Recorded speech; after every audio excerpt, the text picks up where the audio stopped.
ಮರಿಗಳು ಸಾಯೋಕೆ ಅಂದರೆ ಈಗ ಮರಿಗಳು ಸಾಯೋಕೆ ಮೇನ್ ರೀಸನ್ ಏನು, ಇದ್ದಕ್ಕಿದ್ದಂಗೆ ಮರಿಗಳು ಸಾಯ್ತಿದ್ಯಾ, ಮತ್ತು ಇನ್ನೊಂದಷ್ಟು ಪ್ರಾಬ್ಲಮ್ಸ್ ಆಗ್ತಿದ್ಯಾ. ಬಟ್ ನೀವು ಅದರಲ್ಲಿ ಏನು ಅಂತಂದರೆ ಹುಟ್ಟಿದ 3 ದಿನಕ್ಕೆ ಅಂದರೆ ಇವಾಗ ಹುಟ್ಟಿದ 1 ದಿನಕ್ಕೆ ನೀವು ಕೊಡಬೇಕಾಗಿರೋದು ಬೆಲ್ಲದ ನೀರು ಅಂತಂದರೆ, ಈಗ ಹುಟ್ಟಿದ 1 ದಿನಕ್ಕೆ ಬೆಲ್ಲದ ನೀರು ಕೊಟ್ಟರೆ 2ನೇ ದಿನಕ್ಕೆ ಎಕ್ಸೋಮೈಸಿನ್ ಅಂತ ಒಂದು ಪೌಡ್ರ್ ಬರುತ್ತೆ. ಎಕ್ಸೋಮೈಸಿನ್ ಪೌಡ್ರು ಅಂದರೆ ಹೇಳಿದ್ದೀನಲ್ಲ, ಅಂದರೆ ಹಿಂದೊಂದು ವೀಡಿಯೋ ಐತೆ, ಚೆಕ್ ಮಾಡ್ಕೊಳ್ರಿ ಇದರಲ್ಲಿ.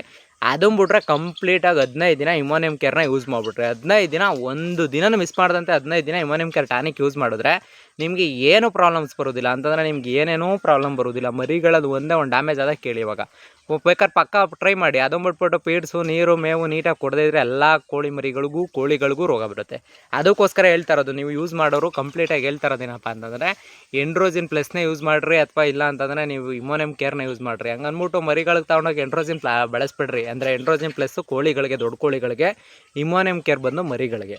ಇವೆರಡನ್ನೂ ತಲೆಗೆ ಇಟ್ಕೊಂಡು ಔಷಧಿಗಳನ್ನ ಯೂಸ್ ಮಾಡ್ಕೊಳ್ರಿ. ಅದನ್ನು ಬಿಟ್ಬಿಟ್ಟು ಯಾರ್ಯಾರೋ ಏನೇನೋ ಹೇಳ್ತಾರೆ ಅಂದ್ಬಿಟ್ಟು ಮರಿಗೆ ತೊಗೊಂಡೋಗಿ ಎಂಡ್ರೋಜಿನ್ ಪ್ಲಸ್ ಹಾಕೋದು, ಕೋಳಿಗೆ ತೊಗೊಂಡೋಗಿ ಇಮೋನಿಯಮ್ ಕೇರ್ ಹಾಕೋದು, ಇವೆಲ್ಲ ಮಾಡೋದು ಬಿಟ್ಬಿಡ್ರಿ. ಕರೆಕ್ಟಾಗಿ ಕೇಳಿಸ್ಕೊಳ್ಳಿ. ದೊಡ್ಡ ಕೋಳಿಗಳಿಗೆ ಎಂಡ್ರೋಜಿನ್ ಪ್ಲಸ್, ಮರಿಗಳಿಗೆ ಇಮೋನಿಯಮ್ ಕೇರ್. ಅರ್ಥ ಆಯ್ತಾ? ಇಷ್ಟೇ, ಅದರಲ್ಲಿ ಇನ್ನೇನು ಇಲ್ಲ. ಆಮೇಲೆ ಕೋಳಿಗಳು ಶೆಡ್ನ ನೀಟಾಗಿ ಇಟ್ಕೊಳ್ಳಿ. ಶೆಡ್ನ ನೀಟಾಗಿ ಇಟ್ಕೊಂತು ಅಂದರೆ ನಿಮ್ಗೆ ಯಾವುದೇ ಕಾರಣಕ್ಕೂ ರೋಗ ಬರೋಲ್ಲ.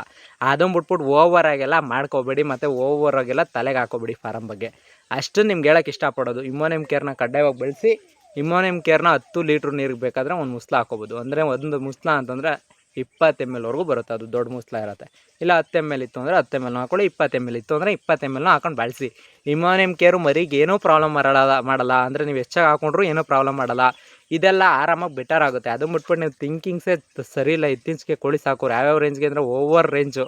ಅವನು ಯಾರೋ ಹೇಳ್ದ, ಇವನು ಯಾರೋ ಹೇಳ್ದ, ಅವ್ರು ಯಾರೋ ಔಷಧಿ ಹೇಳ್ತಾರೆ, ಇವ್ರು ಯಾರ್ದು, ಇವೆಲ್ಲ ತಲೆಗೆ ಹಾಕೋಬಿಟ್ರೆ ಅಚ್ಚುಕಟ್ಟಾಗಿ ನಿಮ್ಮ ಕೆಲಸ ನೀವು ಮಾಡ್ತಾಯಿರಿ. 100% ರಿಸಲ್ಟ್ ಬರುತ್ತೆ.